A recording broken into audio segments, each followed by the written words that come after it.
So since connected itong negative nito doon, ayun. So kapag piniga mo yan, magkocontact yan dalawa. So masusuplayan din ng negative yung bombilya ng neutral. Kaya sasabay sa ilaw yung neutral kada pipiga tayo ng clutch natin. So para ma-prevent natin yon, mag-a-add tayo ng diode. So kumbaga, ibablock niya yung negative supply papunta sa neutral para kahit na pigain natin ang pigain yan, kada mag-shift tayo ng gear, hindi sasabay sa ilaw yung ating neutral. Ayun, so hello mga boss, magandang araw sa inyo and welcome back again na naman sa ating channel. At sa panibagong video tutorial naman, bali saan ba tayo natapos? Ayan, ingat nga pala tayo dahil ayun, tuloy-tuloy yung pag-ulan. Ngayon lang tayo nakapag-vlog gawa ng tumigil na rin yung ulan. Ayun, so ingat po tayo lalong-lalo na sa mga lugar na binaha, yung mga lampas taong baha. Okay? So ayan, so ito nga pala yung last vlog natin mga boss, kung saan nag-stop tayo dito sa may single indicator sa may dashboard, yung sa may flasher ano. Bali ngayong araw, sa clutch safety switch na tayo. Yung mga may clutch safety switch, yung mga manual no. So bali yun yung itatapik natin. Pero bago yun, burahin muna natin to. Okay yun, so mga boss, pati nga pala yung battery at saka ignition switch nabura ko no. So gawa lang ulit tayo ng battery at saka ignition switch dito. Kasi kailangan yung mga boss. So gawa tayo ng battery diyan. Yan, so may battery tayo dito. Siyempre may terminal yan. Positive at negative. Lagyan lang natin ng 12 volts battery. Okay. So sa battery natin mga boss, kung mapapansin nyo, may nakatap dyan na terminal ng kulay red. So dyan din nakatap yung kulay red na wire. Yun. Which is dumaan sa fuse natin. So ito yung stock fuse ng motor natin. Ayan. So yung main fuse ng motor natin, ang buong system or ng buong wiring ng motor natin. So usually 10 amps yan. And then, yung red wire na yan mga boss, tatakbo lang yan sa ignition switch. Okay, so gawa tayo ng ignition switch dito. Yun, gawa tayo ng bilog, key slot. Siyempre pati katawan niya, yung mga contact points, yung pinaglalagyan. At ayun, so yan na yung red wire natin. So live yan mga boss, ano, from positive terminal ng battery. Yun, kapag ka-in-on mo yung ignition switch, nag-on ka. So dito kasi yung pa-on eh.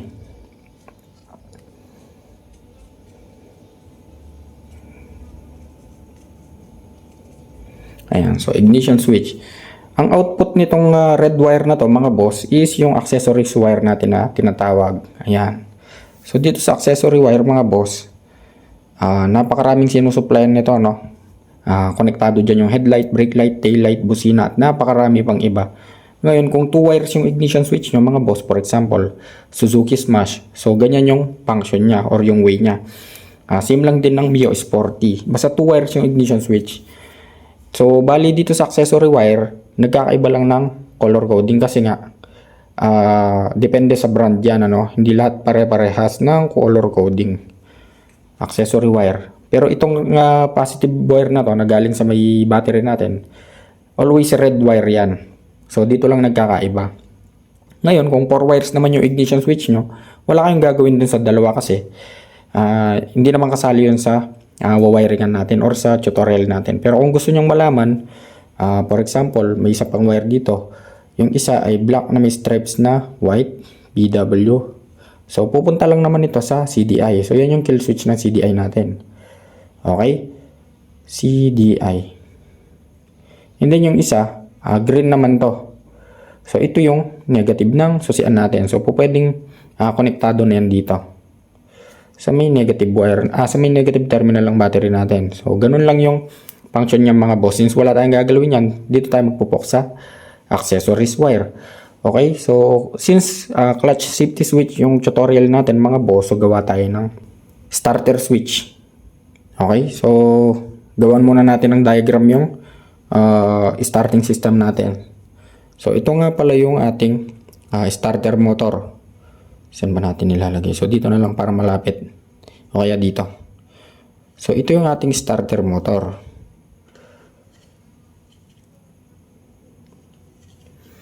Okay. So meron pang karugtong dito yan. At ito yung kanyang pinion. Okay. So papunta na to sa loob ng makina natin.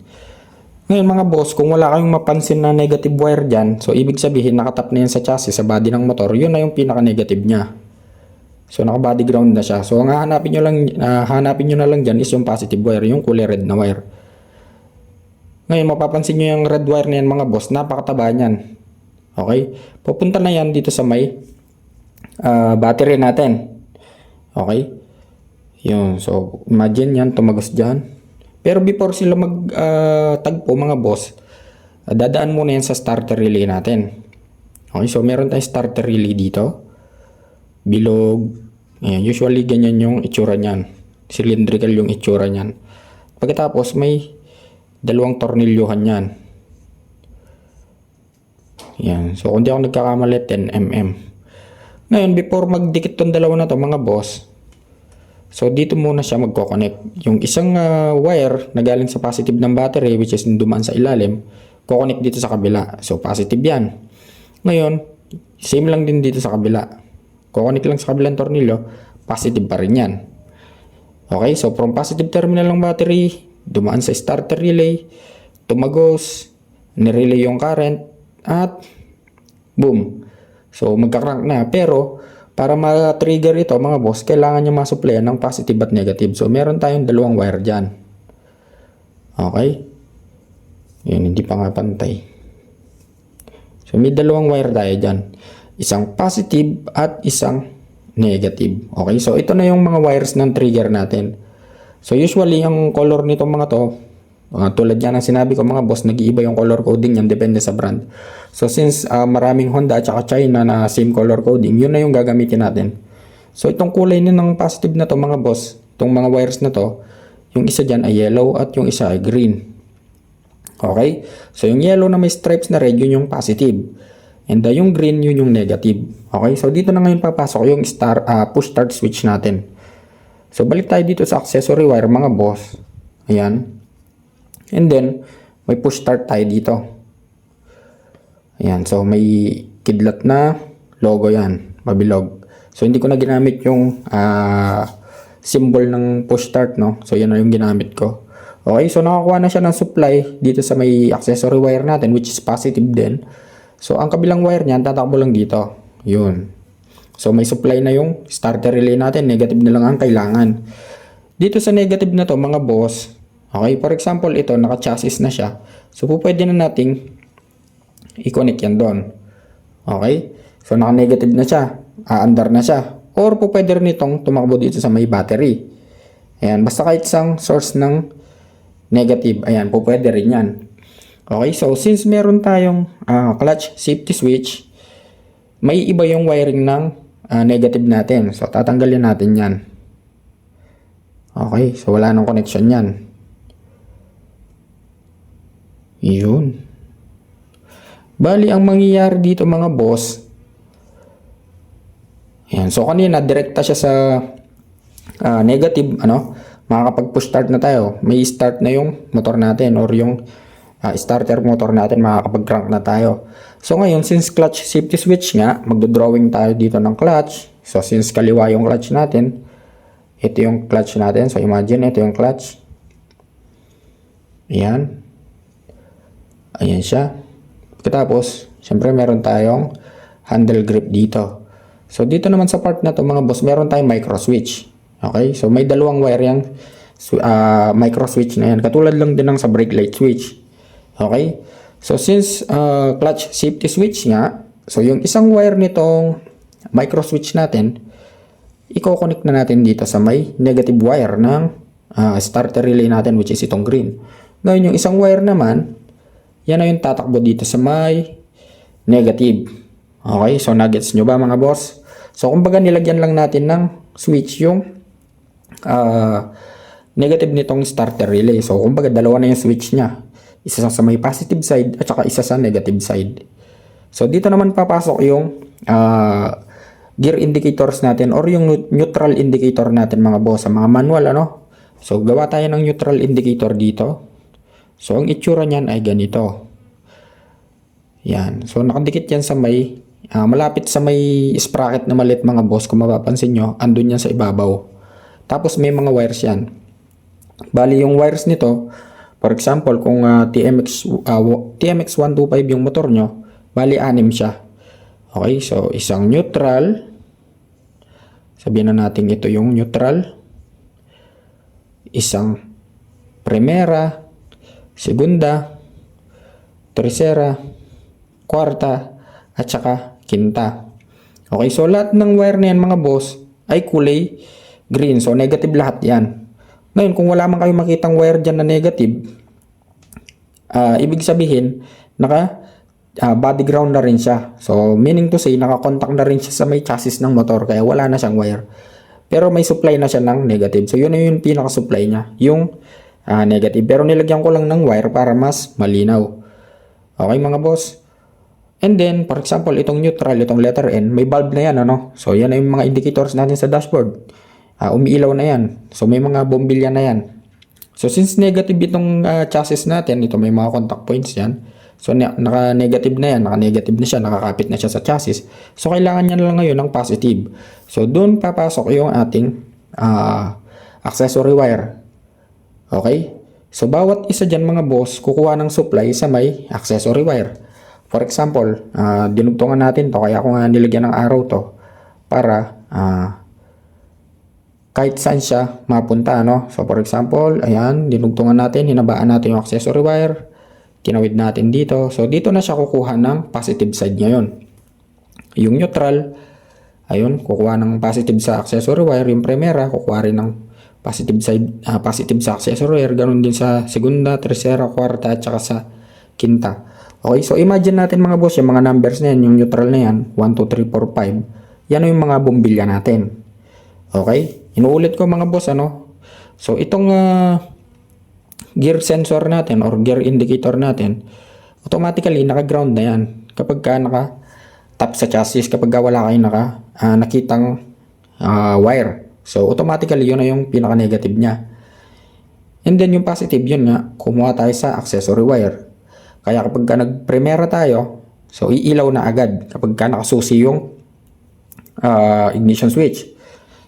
Okay, para mas malinaw, for example, in-on natin yung ignition switch, automatically iilaw dyan yung neutral kasi nga meron na siyang supply ng positive at negative. Ngayon kapag kinambyo mo, hindi pa umaandar yan kapag kinambyo mo, iilaw naman yung primera natin. Lilipat lang yung contact sa loob ng negative.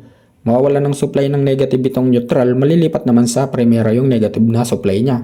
So yun naman yung iilaw. Ganun din sa segunda. Kapag nag-segunda tayo, mawawalan ng supply yung primera, mapupunta naman sa segunda yung supply ng negative. So ganun lang yung flow niya mga boss, or yung function niya, no? So nagko-contact lang yan sa loob, palipat-lipat lang yung supply ng negative sa mga numbers na yan. So dito naman papasok yung yun nga, clutch safety switch. So meron na tayo. Kaya kung mapapansin nyo sa mga manual na motor mga boss, kapag ka pinigaan nyo yung for example naka primera tayo, no, i-start natin yung motor. So hindi nyo siya may start, kailangan nyo pang pigaan, di ba? Kailangan nyo pang hold itong clutch natin para mag-start siya. Ngayon, meron tayong wiring dito sa ating neutral. Okay? So sa neutral wire natin mga boss, ayan, meron tayong wire dyan. So yung wire na yan, dudugtong dito yan sa negative side nitong ating starter relay. Okay? Paano ba yung function yan? Ba't dumugtong? Kasi nga mga boss, kapag ka naka-neutral tayo, for example, in-on mo yung ignition switch and umilaw agad yung neutral. So kahit hindi mo na siya pigain or hindi mo na pigain yung ating clutch, may start mo na siya. So bakit? Kasi nga may supply na agad siya dito sa may ating gear sensor indicator or gear sensor.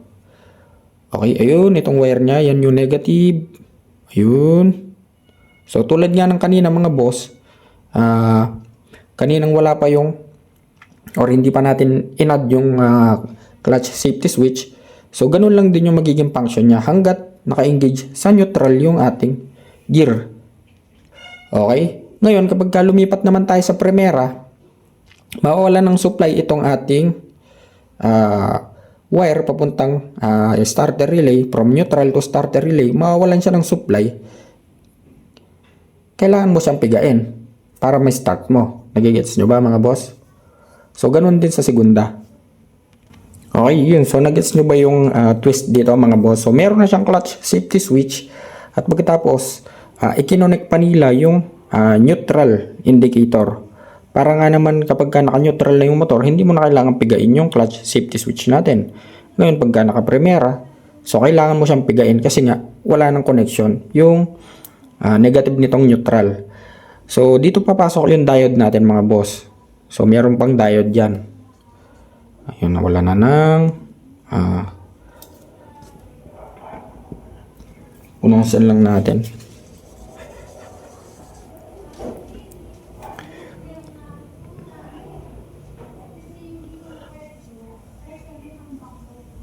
Okay, ayan.